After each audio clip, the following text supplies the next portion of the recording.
Hi, this is Shane Gibson here with J-Tech, and we have Sean here today, and he's actually doing some work on a Chrysler 727 that came out of this airport tug here that was bought at auction. And so what we're going to do is I'm going to give it over to Sean. He's going to explain a little bit about what he's doing and the process he's got to go through to do the work he needs. Sean, so what do we got to do today? What are you working on? It's a 95 Naval aircraft tug, and we got the transmission out already, and we're replacing the front seal. Just about got it out already. All right, let me get a picture of this seal for you here. Here's the seal, and as you can tell, it's just about out. Got these pliers here, and there it is. That's the part that's bad. It's pretty mucked up already. Now, when you guys pulled this transmission out, what gave you the key that the seal was bad and everything? Well, you can tell down here, right down here on the bottom of the transmission, on the bell housing, there's a bunch of fluid down in here. You can definitely tell that it's seeping from the input shaft of the automatic transmission, and it's seeping down, and it trails all the way down into the bottom of the bell housing. Okay. Was there any other problems that you had found with the transmission once you guys got it out, or before you guys got it out? No, not really. All right. So here's our new seal. This is what it's supposed to look like. All nice and shiny and new. Yeah, you can see the other one was pretty beat up then, huh? Yeah. Here's a side-by-side comparison on what one should look like and what one should not look like. Alrighty. Now the vent, you see how it's got this little flange here on the side of the seal? Oh yeah. This one does not. That's because that's the way that you have to get it out. You actually have to bend this flange down and then take a pair of pliers and actually just kind of put some muscle behind it and pull it out. So in other words, if you pull that bearing out and everything, you're pretty much going to replace it then? Yes. Okay. Alright, so here we go, and we're going to put the new one in. Got to seat it all nice and even, and then all you're going to do is take a small hammer and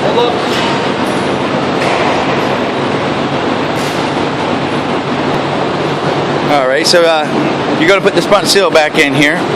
You've already showed what it looks like and stuff. Now, is there any lubricant or anything that needs to go onto this bearing before you put it back in, or is it? Actually, yes, there is some lubricant. I mean, any type of grease will work, or Vaseline is what most people would use back in the day. But we're going to use a little bit of actual grease to put this thing back in. You want to make sure that you get the outside so that way it goes in nice and smooth. And then again on the inside around this rubber seal, so that way you don't tear it while you're putting it in. Alrighty. And that just makes it easy to go in a little easier and everything without damaging the seal, correct? That is correct. Alright. And you want to make sure that it's nice and even all the way around. And then take a small hammer and you're just going to tap it in. You want to make sure that it goes in evenly. So little tiny taps all the way around is what it normally should take.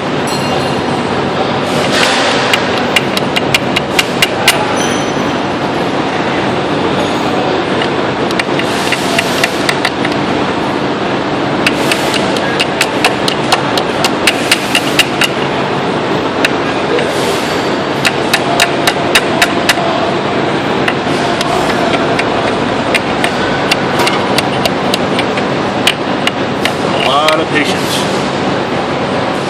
You can also use a punch, so that way it gives you, use the bigger end, so that way you got more surface area to hit it.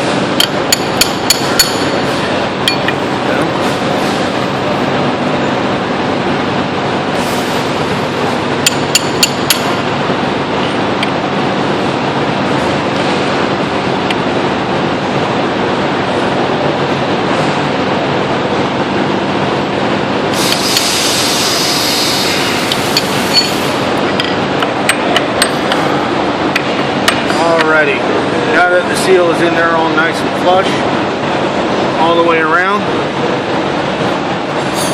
like some of the excess grease off, spread it around.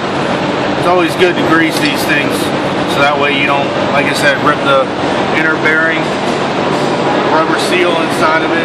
You don't crack or rub the metal the wrong way and it creates a scratch and then it'll leak all over again.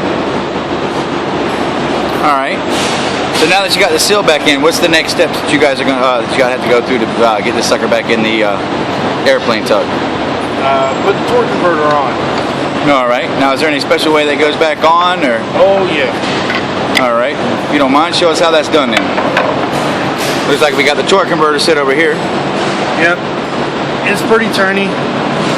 Generally, you would fill it up with transmission fluid or put some in there. There looks like there is some in there still from whenever we took it out. So it's like All right. So what you're saying is you never put them in completely dry. You always need something in there, correct? yes. The best way to do this is just set it on there, set it on the input shaft, turn it until it goes in, turn it and push on it at the same time, and then you'll feel a little bit of a give, and then it'll stop. Don't stop there. You got to keep on turning and pushing at the same time. And that seats the torque converter in the spot. Yep.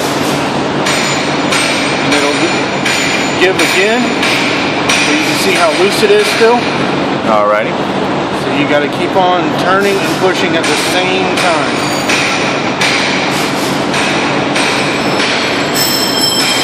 And eventually it will go on. There we go. So you would never want to hammer on this or kind of beat on this. It has to seat in correctly. No, because then you risk damaging one of the teeth on the input shaft, and then it'll cause slippage, and it just won't ever go into gear properly the right way. So then you give one good turn and push all the way around, make sure that it's good and seated, which it is. So there you go. Done. Yep. Looks like we're done. So now that you got the torque converter and everything back in, the next step is getting this pig back into the tug, correct? Yes, sir. It is. It's a relatively easy process, but that's for another time. Alrighty. One quick question though. I see on the gasket and stuff like that and everything, that don't make a difference or anything like that when you're going back in. You see this little, you wouldn't have to clean that up. That's actually paint from the actual motor that's inside of it. Oh, okay. I mean, these things have to be torqued down to about